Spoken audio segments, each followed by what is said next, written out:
खबर है सुल्तानपुर से, जहां पर सुल्तानपुर में लखनऊ से वाराणसी जाते हुए यूपी बीजेपी अध्यक्ष भूपेंद्र चौधरी 1 घंटे के लिए सुल्तानपुर में पार्टी कार्यालय पर रुके। वो सोमवार को श्यामा प्रसाद मुखर्जी की पुण्यतिथि पर आयोजित संगोष्ठी कार्यक्रम को संबोधित करने के पहुंचे यूपी बीजेपी प्रदेश अध्यक्ष भूपेंद्र चौधरी ने समाजवादी पार्टी पर गंभीर आरोप लगाया है। उन्होंने कहा कि सपा सरकार में ट्रांसफर पोस्टिंग एक उद्योग बन गया था। उन्होंने सपा से निकाले गए 3 बागी विधायकों के मुद्दे पर कहा कि यह विधायकों का निर्णय है। उन्होंने समाजवादी पार्टी में चल रहे आंतरिक विवादों की ओर भी इशारा किया। वहीं भाजपा प्रदेश अध्यक्ष ने वर्तमान सरकार की कार्यप्रणाली की सराहना करते हुए कहा कि मुख्यमंत्री पूरी पारदर्शिता के साथ काम कर रहे हैं। उन्होंने सपा शासन, परिवारवाद और वसूली का भी आरोप लगाया है। वही संगठन की स्थिति पर बोलते हुए चौधरी ने बताया कि प्रदेश के 98 जिलों में से 70 जिलों में पार्टी संगठन तैयार है।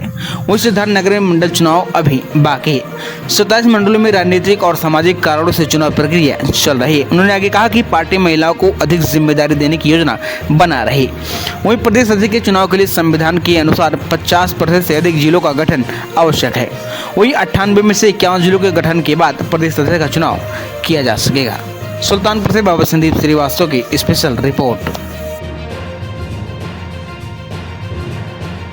श्यामा प्रसाद मुखर्जी जी ने देश की अखंडता के लिए और एक सरकार के मंत्री के नाते, संवित सरकार बनी देश में, उसके उद्योग मंत्री के नाते जो उन्होंने औद्योगिक क्षेत्र में भारत की एकता और अखंडता के लिए इस प्रकार से बलिदान हुए, वो हमारे लिए हमेशा यादगार रहेगा। आज उनकी पुण्यतिथि है। भारतीय जनता पार्टी सभी जिलों में विचार गोष्ठी के माध्यम से उनके जीवन से जुड़े विषय, देश के लिए उनका योगदान, उसकी चर्चा हम लोग कर रहे हैं। आज कश्मीर में जिस प्रकार से धारा 370 समाप्त होने का काम हुआ है, ये कहीं ना कहीं माननीय मोदी जी ने, देश के प्रधानमंत्री जी ने डॉक्टर श्यामा प्रसाद मुखर्जी को एक श्रद्धांजलि दी है। पार्टी लगातार अपने कार्यक्रम और अभियानों के माध्यम से हम लोग अपने कामकाज का लेखा जोखा लेकर जनता के बीच में है।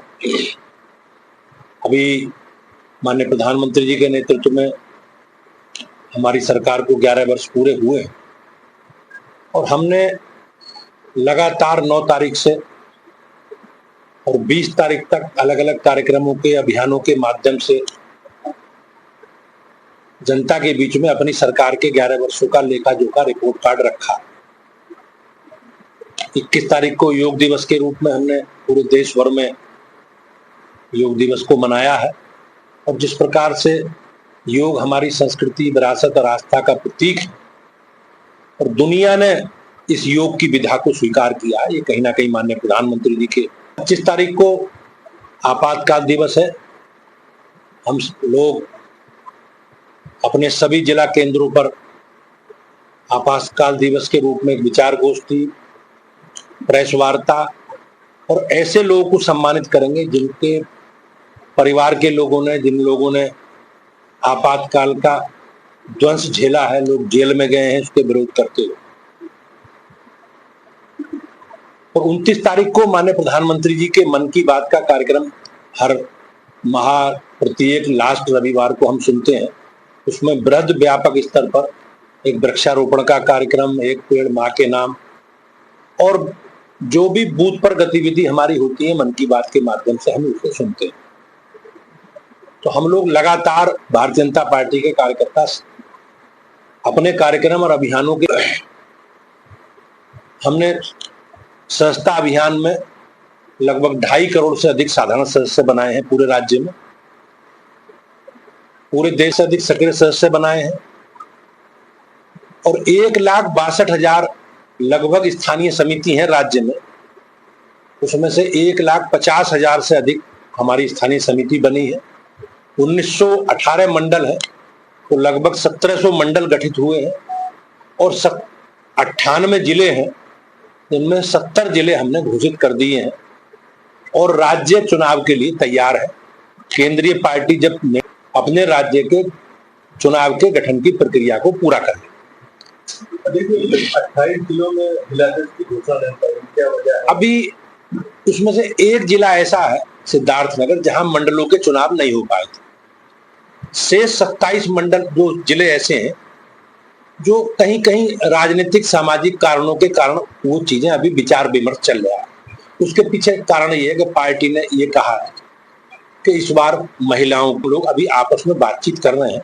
मुझे ऐसा लगता है कि जैसा प्रदेश अध्यक्ष प्रक्रिया पूरी करेंगे, लेकिन संविधान में व्यवस्था ये है कि निचली इकाई का अगर गठन 50% से ज्यादा है तो हम लोग प्रदेश अध्यक्ष की चुनाव के लिए तैयार हैं। तो हमारी तैयारी है पूरी। अखिलेश यादव ने आप 3 बागी विधायकों को निकाल देना, ये उनका माननीय विधायकों को तय करना है, या अखिलेश जी ने जो निर्णय किया है। लेकिन कहीं ना कहीं समाजवादी पार्टी में जो अंतर्विरोध है, टकराव है, तनाव है, मुद्दों को लेकर विवाद है, वो कहीं ना कहीं ये प्रदर्शित होता है। इसके सरकार लगातार कोई भी पटल या कोई भी विभाग नहीं बचा कि आप भ्रष्टाचार अपनी तरफ से ना देना।